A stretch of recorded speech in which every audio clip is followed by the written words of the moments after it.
ಬೆಳಗಾವಿಯ ಲ್ಯಾಂಡ್ ಮಾಫಿಯಾಗೆ ಅಲ್ಲಿನ ಜನರು ಬೆಚ್ಚಿ ಬಿದ್ದಿದ್ದಾರೆ. ಸತ್ತವರು ಹೊರ ರಾಜ್ಯದಲ್ಲಿರೋರೇ ಗ್ಯಾಂಗ್ನ ಟಾರ್ಗೆಟ್. 2001ರಲ್ಲಿ ಸತ್ತವರನ್ನ ಜೀವಂತ ಮಾಡಿ ನಕಲಿ ದಾಖಲೆ ಸೃಷ್ಟಿ ಮಾಡಿದ್ದಾರೆ. ಬೆಳಗಾವಿಯಲ್ಲಿ ಕುಂದಾನಗರಿ ಬೆಳಗಾವಿಯಲ್ಲಿ ಲ್ಯಾಂಡ್ ಮಾಫಿಯಾ ಎಷ್ಟು ಮಟ್ಟಿಗಿದೆ ಅಂತಂದ್ರೆ ಅಲ್ಲಿನ ಜನ ಬೆಚ್ಚಿ ಬೀಳ್ತಾ ಇದ್ದಾರೆ. ಸತ್ತವರು ಮತ್ತೆ ಹೊರ ರಾಜ್ಯದಲ್ಲಿರೋರು ಈ ಗ್ಯಾಂಗ್ನ ಟಾರ್ಗೆಟ್. 2001ರಲ್ಲಿ ಸತ್ತವರನ್ನ ಬದುಕಿದ್ದಾರೆ ಅಂತ ನಕಲಿ ದಾಖಲೆ ಸೃಷ್ಟಿ ಮಾಡಿದ್ದಾರೆ. ನಕಲಿ ದಾಖಲೆ ಸೃಷ್ಟಿ ಮಾಡಿ 2023ರಲ್ಲಿ ಆಸ್ತಿ ಮಾರಾಟ ಆಗಿದೆ. 22 ವರ್ಷಗಳ ಹಿಂದೆಯೇ ಸಾವನ್ನಪ್ಪಿದ್ರು ಕಮಲಾಬಾಯಿ ಹೆಸರಿನಲ್ಲಿ 10 ಕೋಟಿ ಮೌಲ್ಯದ ಜಮೀನಿತ್ತು. ಬಾಚಿ ಗ್ರಾಮದಲ್ಲಿ ಸುಮಾರು 8 ಎಕರೆ ಜಮೀನು ಮಾರಾಟ ಆಗಿದೆ. 22 ವರ್ಷಗಳ ನೋಡಿ, ಆರೋಪಿಗಳ ಫುಟೇಜ್ಗಳನ್ನ ಗಮನಿಸ್ತಾ ಇದ್ದೀರಿ. ಎಂಥ ಚಾಲಾಕಿಗಳಿವರು ಅಂತ. 22 ವರ್ಷಗಳ ಹಿಂದೆನೆ ಸಾವನ್ನಪ್ಪಿದಂಥ ಕಮಲಾಬಾಯಿ ಅವರ ಹೆಸರಲ್ಲಿ 10 ಕೋಟಿ ಮೌಲ್ಯದ ಜಮೀನಿರುತ್ತೆ, 8 ಎಕರೆ ಜಮೀನು. ಅದನ್ನ ಈಗ 2023ರಲ್ಲಿ ಆಸ್ತಿ ಮಾರಾಟ ಮಾಡಿದ್ದಾರೆ. ನಕಲಿ ದಾಖಲೆಯನ್ನ ಸೃಷ್ಟಿಸ್ಬಿಟ್ಟು ಲ್ಯಾಂಡ್ ಮಾಫಿಯಾ ಯಾವ ತರ ಇದೆ, 2,000 ಕೊಟ್ಟು ಕೂಲಿ ಕಾರ್ಮಿಕ ಮಹಿಳೆಯನ್ನ ಕರ್ಕೊಂಡು ಬಂದು ಮೋಸ ಮಾಡಿದ್ದಾರೆ. ಕಮಲಾಬಾಯಿ ಹೆಸರಲ್ಲಿ ರಿಜಿಸ್ಟರ್ ಕಚೇರಿಯಲ್ಲಿ ಆಸ್ತಿ ನೋಂದಣಿ ಆಗಿದೆ. ಈ ಮಹಿಳೆಯನ್ನು ಕರ್ಕೊಂಡು ಬಂದು ಹೋದ ವರ್ಷ ಜೂನ್ ತಿಂಗಳಲ್ಲಿ ಒಂದು ಕೇಸ್ ವಿನಿತಾ ಅಸ್ಗೋನ್ಕರ್ ಕಂಪ್ಲೇನಿಂದ ರೂರಲ್ ಪೊಲೀಸ್ ಸ್ಟೇಷನ್ದಲ್ಲಿ ರಿಜಿಸ್ಟರ್ ಆಗಿದೆ.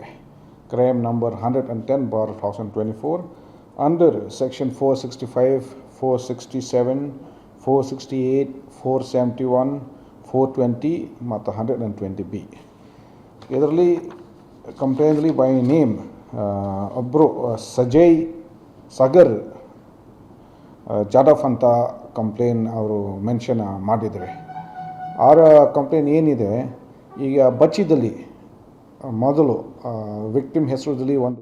ಬೆಳಗಾವಿ ಪ್ರತಿನಿಧಿ ಮಂಜುನಾಥ್ ದೂರವಾಣಿ ಸಂಪರ್ಕದಲ್ಲಿದ್ದಾರೆ. ಮಂಜುನಾಥ್, ಕೇವಲ ಬೆಂಗಳೂರಲ್ಲಿ ಮಾತ್ರ ಲ್ಯಾಂಡ್ ಮಾಫಿಯಾ ಅಂತ ಅಂದ್ಕೊಂಡಿದ್ವಿ, ಆದ್ರೆ ಬೆಳಗಾವಿಯಲ್ಲೂ ಕೂಡ ಇಂಥದ್ದೊಂದು ಗ್ಯಾಂಗ್ ಇದೆ ಅಂತ ಕೇಳಿದ್ರೆ ನಿಜಕ್ಕೂ ಶಾಕಿಂಗ್ ಇದು.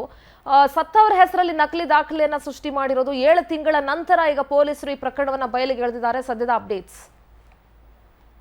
ಹೌದು ಸಿಂಧೂರ, ಏನು 2001ರಲ್ಲಿ ಏನು ಕಮಲಾಬಾಯಿ ಅಂತೇಳಿ ಬಾಂಬೆ ಮೂಲದವರು ಬೆಳಗಾವಿಯಲ್ಲಿ ಆಸ್ತಿ ಮಾಡಿರ್ತಾರೆ. ಬೆಳಗಾವಿ ಗ್ರಾಮೀಣ ಪ್ರದೇಶದಲ್ಲಿ ಬಾಚಿ ಅಂತೇಳಿ ಗ್ರಾಮ ಇದೆ. ಆ ಬಾಚಿ ಅಂತ ಗ್ರಾಮದಲ್ಲಿ 8 ಎಕರೆ ಭೂಮಿಯನ್ನ ಅವರ ಹೆಸರಲ್ಲಿ ಇರುತ್ತೆ. ಇದನ್ನೇ ಅವರು ಬಾಂಬೆದಲ್ಲಿ ಇರ್ತಾರೆ ಅಂತ ಹೇಳಿ ಇಲ್ಲಿರುವಂತಹ ಭೂಮಿ ಮಾಫಿಯ ಏನೋ ಒಂದು ದುಷ್ಕರ್ಮಿಗಳು ಇರ್ತಾರೆ. ಆ ಬಾಂಬೆ ಮೂಲದ ಕಮಲಾಬಾಯಿ 2001ರಲ್ಲಿ ತೀರ್ಕೊಂಡಿರ್ತಾಳೆ. ಅದನ್ನೇ ಅವರು ಒಂದು ನೆವ ಮಾಡಿಕೊಂಡು ಅಲ್ಲಿರುವಂತಹ 8 ಎಕರೆ ಭೂಮಿಯನ್ನ 10 ಕೋಟಿ ರೂಪಾಯಿವರೆಗೆ ಏನು ಶಾಂತಾ ನಾರ್ವೇಕರ್ ಅಂತ ಎಂಬಕ್ಕೆ ಏನಿರ್ತಾಳೆ ಅವರಿಗೆ ಮಾರಿರ್ತಾರೆ. ಈ ಒಂದು ಪ್ರಕರಣವನ್ನು ಬೆನ್ನ ಹತ್ತಿದಂತ ಬೆಳಗಾವಿ CN ಪೊಲೀಸು ACP ಆದಂತ ರಘು ನೇತೃತ್ವದಲ್ಲಿ ಒಂದು ತಂಡ ಮಾಡುತ್ತಾರೆ. ಬೆಳಗಾವಿಯ ಏನೋ ಪೊಲೀಸ್ ಆಯುಕ್ತರಂತ ಎಡಮಾಟಿನವರು. ಆ ಎಡಮಾಟಿನ ಬಂದ್ ಮಾಡಿ ಇದರ ಪ್ರಮುಖ ಪ್ರಕರಣದ ಕಿಂಗ್ ಪಿನ್ ಆದಂತ ಸಾಗರ್ ಜಾಧವ್ ಮತ್ತು ಅರುಣ್ ರಶೀದ್ ತಹಶೀಲ್ದಾರ್, ಅದೇ ತರನಾಗಿ 2,000 ರೂಪಾಯಿ ಕಟ್ಟು ಕರ್ಕೊಂಡು ಬಂದಂತ ಶಾಂತಾ ನಾರ್ವೇಕರ್ ಅಂತ ಹೇಳಿ ಏನಿರ್ತಾರೆ, ಆ 3 ಜನ ಆರೋಪಿಗಳನ್ನ ಈಗಾಗಲೇ ಅರೆಸ್ಟ್ ಮಾಡಿದ್ದಾರೆ. ಅರೆಸ್ಟ್ ಮಾಡಿ ತನಿಖೆ ಮಾಡಿದ್ದಾರೆ. ಇದೇ ತರನಾಗಿ ಇವರು ಬೇರೆ ಬೇರೆ ಪ್ರಕರಣದಲ್ಲಿಯೂ ಭಾಗಿಯಾಗಿದ್ದಾರೆ. ಬೆಳಗಾವಿಯಲ್ಲಿ ಆಸ್ತಿ ಆಗಿರಬಹುದು, ಈ ಲ್ಯಾಂಡ್ ಮಾಫಿಯಾಕ್ಕೆ ಜನ ರೋಷಿ ಹೋಗಿದ್ದಾರೆ. ಈ ಒಂದು ಹಿನ್ನೆಲೆಯಲ್ಲಿ ಯಾವಾಗ